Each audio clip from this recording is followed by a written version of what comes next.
తీసుకున్నాడు తీసుకొని దానికి అనవసరమైన కామెడీ యాడ్ చేసి డ్యాన్స్ ఎట్లా ఉంటుందో అట్లా ఉంటుంది సినిమా. నేను ఒక్కనే సినిమా తీసుకొని అనవసరమైన కామెడీ పెట్టి అనవసరం డ్యాన్లు పెట్టినట్లు అట్లా సినిమా. ఏ సినిమా చెప్తా సినిమా నీకు రొటీన్ ఇవే స్టోరీలు నీకు తీసిన స్టోరీలే తీస్తావు. ఇక నువ్వు సినిమాలు తీయక భయ్యా, వద్దు. శ్రీనివైట్ల గారు ప్లీజ్ మీరు సినిమాలు తీయకండి. Thank you. ఇలియానా గారు మొత్తం ఓవరాల్గా సినిమాలు చెప్పుకుంటే వెన్నెల కిషోర్, సునీల్, షియాజీ షిండే, ఇలియానా, రవితేజ పర్ఫార్మెన్స్ బాగుంది. సినిమా మాత్రం స్టోరీ రొటీన్. ఆ కింగ్ స్టోరీనే తీసుకోండి, యాజ్ ఇట్ ఈస్ కింగ్ స్టోరీని తీసుకోండు. సినిమాటోగ్రఫీ బాగుంది. డ్యాన్స్ అయితే ఎవడైతే డ్యాన్స్ రవితేజకు డ్యాన్స్ రాదు అన్న నా కొడుకులు ఒక్కొక్కడికి చెప్తున్నా.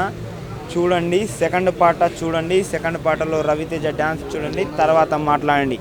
ఇంకెవడైనా సరే రవితేజకు డ్యాన్స్ రాదు, యాక్టింగ్ రాదు అంటే మీలాగా ఇండస్ట్రీలో వాళ్ళ కొడుకులు వీళ్ళ కొడుకులు లెక్క కాదు.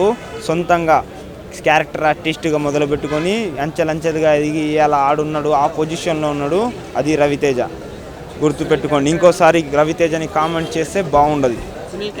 సునీల్ క్యారెక్టర్ బాగుంది. అరవింద సమేతలు ఎంత మంచి క్యారెక్టర్ ఇచ్చారు, ఈ సినిమాలో మంచి క్యారెక్టర్ ఇచ్చారు. సునీలు, వెన్నెల కిషోరు, రవితేజ, ఇలియానా, షియాజీ షిండే ఈ సినిమాని కొంచెం పానం పోశారు. ఒకసారి చూడాలనిపించింది అంటే చేసిరు. కాకపోతే కింగ్ షేడ్స్ కనబడతాయి ఆల్రెడీ. ఇలాంటి ఇక నువ్వు శ్రీనివైట్ల నువ్వు బంద్ చేసుకోబోయి సినిమాలు, నీకు వద్దు ఇక సినిమాలు నువ్వు తీయకు, వద్దు. శ్రీనివైట్ల గారు ఇలాంటి సినిమాలు తీయకండి ప్లీజ్. మీకు చెప్పి యాస్టకు వస్తుంది, మీరు సినిమాలు తీయకండి.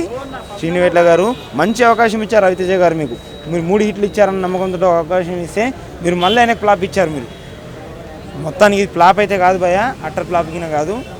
ఒకసారి చూడొచ్చు ఖచ్చితంగా. సునీల్ గురించి అయినా, వెన్నెల కిషోర్ గురించి అయినా, షియా షిండే గురించి అయినా, ఇలియానా గురించి అయినా చూడాలి భయ్యా. ఇలియానా ఇక మన తెలుగు ఇండస్ట్రీలో ఊపు వదిలేస్తుంది. ఇక నాకు గట్టి నమ్మకం ఉంది. తమన్ మ్యూజిక్ 9వ రవితేజకి ఇవ్వడము, 9వ సినిమా ఇది రవితేజకు. ఉన్న 3-4 పాటలైనా కానీ మ్యూజిక్ పరంగా 3 పాటలు బాగున్నాయి భయ్యా. సెకండ్ పాట, థర్డ్ పాట హైలైట్. థ్యాంక్ యూ భయ్యా. Dance super. రవితేజ సెకండ్ పాట ఒకటైతే సూపర్. సెకండ్ పాట, లాస్ట్ పాటలో డ్యాన్స్ ఎవడైతే ఇప్పటి నుంచి చెప్తున్నా కొడకల్లారా, వాడి అభిమాని వీడి అభిమాని అయ్యల కొడుకుల పేర్లు చెప్పుకొని వచ్చి డ్యాన్సులు చేయడం కాదు. రవితేజకు డ్యాన్స్ రాదు, యాక్టింగ్ రాదు. నేను ఇంత సినిమాకి నేషనల్ అవార్డు తీసుకుంటూ national award, Atal Bob cinema అయినా కానీ నేషనల్ అవార్డు తీసుకుంటా రవితేజ. అది రవితేజ పోయి తెలుసుకుంటారా.